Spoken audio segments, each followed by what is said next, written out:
So where does the murder of Divya Bharti fit into the dark side of Bollywood? The industry does have some dark secrets. This we first gotta understand the underworld. The organized crime structure in India is known as the underworld. And the underworld has a hierarchy. Local dealers look up to gangsters, gangsters look up to local mobsters, and then the mobsters look up to a head boss, the Don.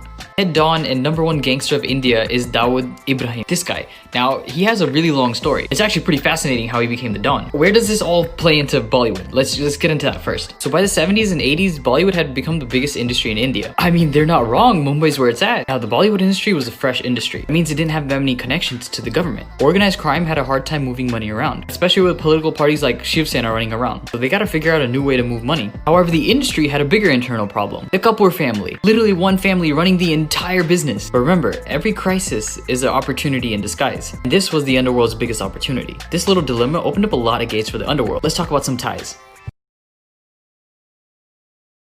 So what ties does the underworld, the organized crime structure of India, have with Bollywood? Well, to put it simply, money laundering and extortion. How does that lead to numerous murders? We'll get to it. You see, the underworld's tactic was kind of simple. Just fund the people that need funding. Because it's already hard to become successful with the Kapoor family. They're taking home all the big bucks. How can anyone even compete? You need funding, right? So the underworld started to fund a bunch of different producers, giving them money for the film. Now, investing in a film is like investing in stocks. Put in X amount of money first, and then the return makes a lot more. But this is money laundering. There's no contract. So the crime bosses give the money, and then once the movie is made, they try to extort the money. This extortion process got a lot of businesses going.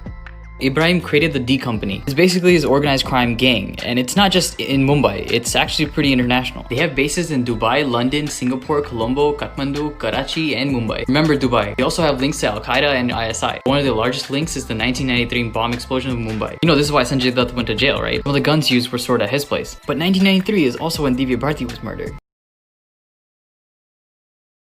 See, the underworld has many connections to Bollywood, but D Company is not just the underworld. Dawood Ibrahim is just one of the gangsters. He's the head Don. There's many others like Abu Salim, Chota Rajan, Chota Shakil, Ali Buddesh. These are all like big gangsters, and they all have their hands in the Bollywood pockets. The film industry is not the only industry they had their foot in. Many actors and actresses were actually launched by them. I mean, the gangsters funded the movie, so they kind of had a say on who gets in the movie. Oh yeah, also, guess who also has a connection? That's Dawood Ibrahim, that's Salman Khan. Let's not forget, this is the second most wanted man after El Chapo. He's not no regular crime lord, he's a Don. The Salman connections go way back. Back in the day, Salman and Aishwarya used to date. One of the recorded conversations, Salman asked Aishwarya to perform at Abu Salim's party, like a little private event by the gangster. He calls her a lot of stuff and he's pretty abusive. But one of those important pieces of info he dropped was that Joy Joy Chupke Chupke, their movie together, was actually funded by Chota Shakil. Now, Salman is the biggest mentor of Suraj Pancholi, who used to date Jia Khan, who was found dead in her apartment without a suicide note. As weird as that is, Suraj was also in competition with Sushant Singh Rajput. He was 10 times better. Now, this is no coincidence.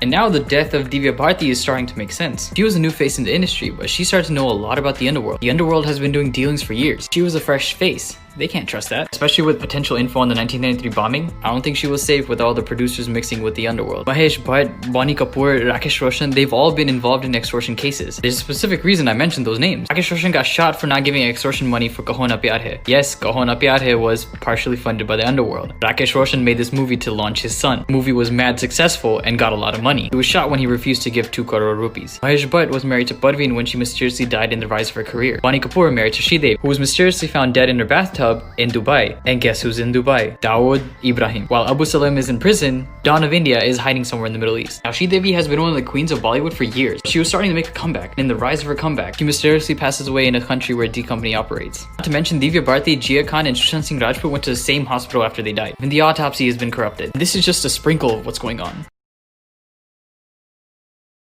You're absolutely correct. How are these corrupt organizations still intact? Like, we know they're corrupt. How are they still in business, right? You see, there will be law and order, and the world doesn't work that way. When it comes to power, it's either that you have it or you own it. It sounds the same, but it's different. You see, Bollywood is being run by gangsters and dons like Dawood Ibrahim. But Ibrahim didn't just get there out of nowhere. Even the don has a bap, a father, a mentor that taught him how to be don. Enter Haji Mastan. Haji Mastan was Mumbai's don during the 60s and the 80s. He paved the way for the entire mafia. Ibrahim, Abu Salim, Chota Shakil, they all came from him. But notice how it says Indian filmmaker. Haji Mastan played it a little differently. Remember what I said about power, you either have it or you own it. All throughout the 60s, 70s, and 80s, he had the power. But now the industry is growing larger. He can't just pay off the corrupt system and the political figures, so he did the next best thing. He just started his own political party. Parties in India run differently. There are actually smaller local parties that run the districts, and the larger parties like BJP or Congress come and manage these. So Haji Mastan just created his own party and took control of an area, paving a connection between the underworld and the political parties. So why can't they see through the corruption? Because they're all corrupt.